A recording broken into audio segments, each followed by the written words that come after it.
Assalamualaikum warahmatullahi wabarakatuh. Waalaikumsalam. Ini langsung saja Pak Ustadz karena waktunya. Saya ingin bertanya sama Pak Ustadz. Ini mungkin budaya ataupun adat manusia itu mayoritas laki-laki dan perempuan itu kadang-kadang laki-lakinya yang kalah itu laki-lakinya yang kalah. Cara bahasane yo iki wong wedon kuwi nek dijor wis meneng bae nek lho. Men skarpar, nek dilawehi mesti jadi pada gelut pada padu itu. Jadi seakan-akan wanita itu maunya dibiarin gitu aja, jadi nggak usah diatur-atur dan sebagainya. Lah, mayoritasnya tuh di dalam keluarga itu amane gue wong lanang meneng. Nek wong lanang ketone mandan kekeh karo kebenaran, karo aturan, itu hampir mayoritas orang menang gitu loh. Pasti rame gitu loh. Lah rata-rata saya curhat dengan orang-orang tua saya pun sendiri, alah dijor meneng, kulin meneng dewek. Lah ini menjadi PR bagi kita. Apakah itu seorang laki-laki itu tidak salah? Kayak gitu loh. Ini ya saya pikir yang saya tanyakan itu apa enggak salah. Lah kalau saya salah dinengake wong wedon barang salah, dituduhkan orang bener palang ngelawan dijorari wong lanang, apa wong lanang ora salah. Nah ini yang kita takutkan, apa saya nggak salah, itu loh artinya begitu. Hampir mayoritas ya benar nih tadi sudah disampaikan, suami-suami takut dengan istri. Dulu saya begitu, orang tua saya begini, Beb, saya dari pengantin anyar sampai tua belum pernah padu orang biung kayak gue bahasanya itu. Oh pengantin anyar boleh balik padu we karo bojone gitu. Ya mau ngaku lagi proses menyatukan visi misinya, menyatukan tujuannya, mungkin urus pendapat ya mungkin padu ya wajar kayak gitu. Tapi mudah-mudahan nanti akhirnya kan mungkin ngerti sependapat, ngerti karepe kan mbok menawa bisa sama-sama menerima. Itu harapan seperti itu. Cari partai DPR kan padu disit kok nggak di mencari tujuan yang baik gitu loh. Diwadah begitu sama orang tuanya. Lah ini angger dijorke ya meneng nih, angger orang dijorke mesti padu dan sebagainya. Ya itu budaya-budaya seperti itu. Lah ini yang saya takutkan, kalau memang itu dibiarkan istrinya itu bertindak salah, apa suaminya itu nggak salah. Terima kasih Pak Ustadz. Wassalamualaikum warahmatullahi wabarakatuh.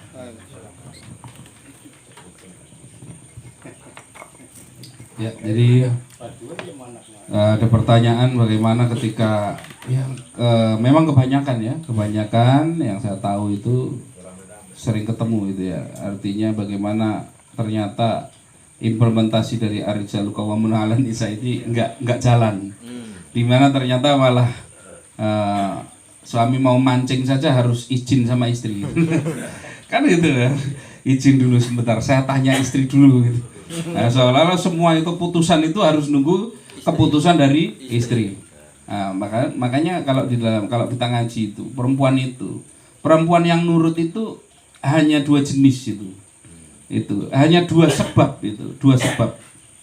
Yang pertama karena perempuan itu solihah. Ini yang pertama karena perempuan itu solihah. Jadi dia itu nurut dengan suaminya.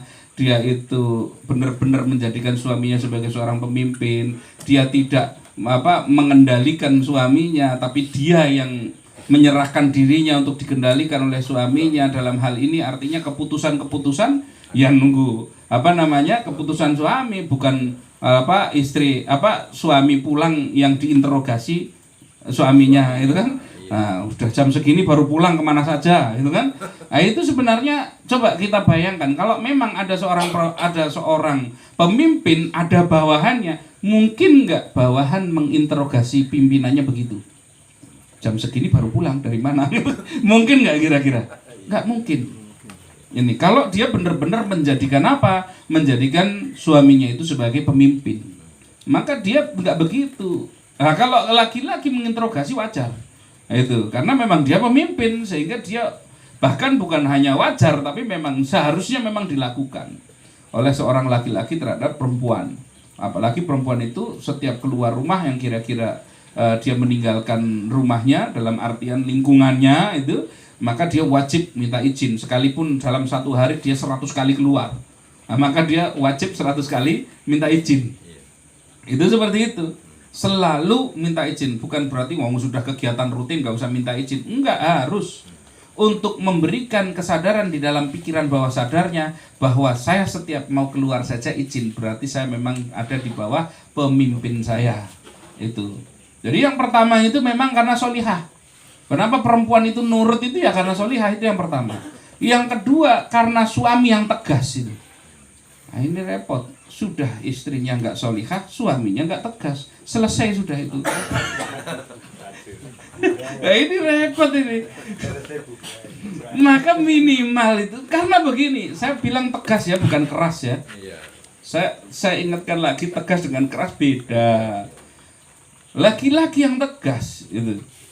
Artinya begitu, betul Rasulullah katakan itu begini, yang namanya perempuan itu ibaratnya itu adalah diciptakan dari tulang rusuk. Tulang rusuk itu bengkok, adanya ya mesti hawanya ya mau bengkok terus. Tapi kalau dibiarkan dia bengkok, kalau diluruskan dengan, kalau kamu keras diluruskan dia patah. Betul, ketika panjenengan mau nasihati, wah langsung dengan marah-marah, misalkan nggak boleh kamu sebagai istri begini, mesti ribut, akhirnya patah, kan begitu. Nah, maka Rasulullah tadi menyampaikan strateginya atau caranya tadi. Nggak bisa kita dengan cara yang keras, nggak bisa juga kita membiarkan, itu nggak bisa. Karena kalau sampai membiarkan misalkan di dalam hal terutama adalah kemaksiatan ataupun di dalam hal misalkan tadi tidak mau menjalankan syariat misalkan, maka kita kena dosanya semua itu. Kena dosa. Yang namanya suami, tanggung jawabnya itu adalah dunia akhirat, lahir batin itu semua. Itu. Maka harus, berarti yang harus dilakukan yang pertama tentunya kita wajib mensolihahkan istri kita. Ini wajib ini. Ini wajib, bukan cuma sekedar menuntut dia supaya dia itu taat. Lah gimana mau taat wong dia itu nggak solihah, dia nggak ngerti kok hukum-hukum syariat kok. Mana dia tahu. Maka kita wajib mensolihahkan dia dengan memberikan pendidikan. Wah susah, nggak ngerti caranya membawa pendidikan, ngajari bagaimana, ya sudah bawa ke pengajian, biar sama-sama ngaji bareng, sama-sama menggali ilmu bareng-bareng. Begitu mana. Itu yang pertama dari sisi supaya dia itu solihah. Yang kedua dari sisi ketegasan, bukan kekerasan loh. Ketegasan. Tegas itu beda. Saya kasih contoh yang agak ekstrim sedikit. Ada seorang kiai itu ya, saya diceritain itu gini. Seorang kiai itu, dia itu punya anak. Anaknya masih ya kira kisaran umur 9 tahunan itu. Anaknya umur 9 tahun, sementara anaknya itu dia itu ternyata pas sholat maghrib dia bablas. Enggak sholat maghrib, nunda bablas. Nah, maka sampailah beritanya sama kiai ini bahwa ini anaknya tadi enggak sholat maghrib. Dipanggil anaknya itu, dipanggil karena ini kiai pondok ini. Dipanggil, begitu dipanggil apa yang dikatakan? Dipanggil apa betul kamu tadi maghrib enggak sholat maghrib? Iya betul tadi enggak sholat maghrib. Maka apa yang dilakukan? Yang dilakukan oleh bapaknya ini, dia ngambil ini kayu lah atau bambu kecil itu. Nah, kata Rasul kalau kamu itu sudah 9 tahun. Kalau kamu tinggalkan sholat maka kamu harus dipukul. Ini perintah dari Rasulullah. Disabet itu. Habis disabet anaknya nangis, dirangkul sama dia. Itu, maafkan bapak ya. Lah kamu melanggar apa yang diperintahkan Rasulullah, jadi bapak terpaksa harus menghukum kamu. Sabet lagi. Nangis itu anaknya, dirangkul lagi. Itu. Minta maaf lagi bapaknya itu. Dia dengan penuh, jadi bapaknya itu di dalam merangkul itu dengan penuh ketulusan dan juga sedih rasanya sebenarnya, nggak tega mau pukul, tapi harus tegas. Tegas itu nggak harus pakai marah loh. Mohon maaf, kita kadang-kadang menghukum anak kita itu sambil marah. Itu luka fisiknya nggak seberapa, luka batinnya itu loh yang akan membekas terus. Bapak saya kalah, bapak saya nggak sayang saya. Itu yang paling bahaya itu. Kalau luka disabetnya sebentar, itu loh. Maka jangan sampai ketika kita menegakkan ketegasan kita itu dibarengi dengan kekerasan, gitu. Dengan tadi misalkan dengan amarah, dengan apalagi sampai teriak-teriak itu sampai jangan itu. Ini dihukum, tetap dihukum tapi dengan kasih sayang. Ternyata menghukum bisa dengan apa? Kasih sayang ternyata. Anak ini jadi dia itu ketika dipukul itu munculnya kesadaran dan dia nggak merasa dibenci orang tuanya itu. Dia cuma muncul kesadaran, iya saya melanggar aturannya Rasulullah. Kesadarannya begitu muncul. Orang tuanya melakukan itu demi ketegasan.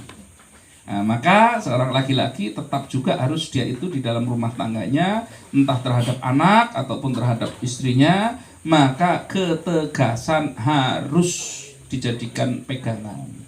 Itu. Jadi satu hal yang sifatnya prinsip. Misalkan, nih tak kasih contoh.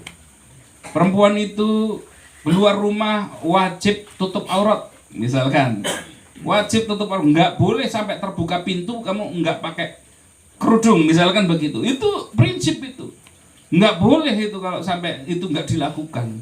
Ini harus dilakukan ini peraturan ini harus tegas itu. Tapi sambil dididik, ketahui kamu itu kalau memang sayang sama bapakmu, sayang sama kakak laki-lakimu, sayang sama saya sebagai suamimu, maka kalau kamu keluar dari pintu rumahmu, maka keluar dari pintu rumah ini kamu tutup aurat yang baik. Jangan sampai kamu kelihatan auratmu. Karena apa? Karena kalau sampai ada perempuan, dia itu kelihatan auratnya, sementara dia punya saudara laki-laki, atau dia punya bapak, atau dia punya suami, maka apa dikatakan? Layat khulul jannah. Layat khulul jannah tadayus, enggak masuk surga orang yang tidak ada kecemburuan terhadap istrinya, terhadap perempuannya. Itu bagi suaminya. Jadi ya? kalau itu istrinya. Iya. Kalau dia masih belum nikah, tanggung jawab dari bapaknya itu. Kalau dia punya saudara laki-laki, tanggung jawab saudara laki-lakinya itu. Layat khulul jannah tadayus, enggak bisa masuk surga orang itu yang kalau sampai dia tidak punya kecemburuan terhadap perempuannya itu. Ini kalau kita diancam kamu dimasukkan dalam neraka kalau nggak punya kecemburuan, itu masih lebih ringan. Kalau orang divonis masuk neraka, dia itu masih punya potensi masuk surga. Tapi kalau sudah divonis tidak bisa masuk surga, mau kemana lagi? Berarti di neraka selama-lamanya. Padahal kalau dalam satu hadis diriwayatkan bahwa nanti orang laki-laki dia membiarkan istrinya itu, katakan nggak punya kecemburuan itu. Misalkan tadi jalan dengan laki-laki lain, walaupun rame-rame, misalkan gitu, kumpul-kumpul, walaupun rame-rame sementara nggak bersama suaminya, misalkan. Nah itu, walau terus mungkin pergi jauh sendirian atau mungkin kelihatan auratnya, kelihatan rambutnya, misalkan. Apa dikatakan orang dayus ini, dia itu nggak bisa cium baunya surga. Jangankan masuk baunya surga lo nggak bisa. Dikatakan dalam satu riwayat bagaimana jauhnya wanginya surga itu seperti apa? Wanginya surga itu bisa tercium dengan tajam itu 500 tahun perjalanan. Jadi kita mengadakan perjalanan 500 tahun baru sampai pintu surga itu. Nah itu 500 tahun itu sudah bau wanginya surga sudah kecium itu. Lah ini untuk orang yang dayus, yang dia gak peduli dengan perempuannya, mau keluar, buka aurat dan lain sebagainya, cium saja gak bisa, apalagi mau masuk. Ini. Nah ini hal-hal yang kayak gini berarti harus tegas apa tidak? Iya. Harus tegas. Kamu wajib begini, nggak boleh itu kan. Wajib, tapi sambil dididik, disampaikan, gitu kan, bahwa yang namanya kebanyakan perempuan masuk neraka karena buka auratnya. Ya kita lihat sendirilah tiap hari itu, di mana-mana perempuan buka aurat itu banyak, sampai mereka bilang oh yang penting kan hatinya dulu yang dijilbabi, kan begitu. Ini banyak yang ini. Nah ini peringatan. Nah hal-hal yang prinsip-prinsip seperti ini laki-laki wajib tegas. Nah, misalkan sudah dididik berkali-kali terus menerus dididik, tetap ngeyel, pokoknya nggak mau pakai jilbab gitu. Ya sudah, maka ketegasan harus diambil. Nah, dia ya jangan langsung cerai. Enggak, kalau dalam Islam itu pisah dulu ranjangnya, nggak boleh bareng dulu. Masih susah ya sudah pisah rumah kan begitu. Nah, masih susah nggak sadar juga, silahkan ceraikan. daripada kita nanti jadi tanggungan di akhirat, kan begitu. Nah, itu begitu namanya. Itu namanya ketegasan. Gitu ya.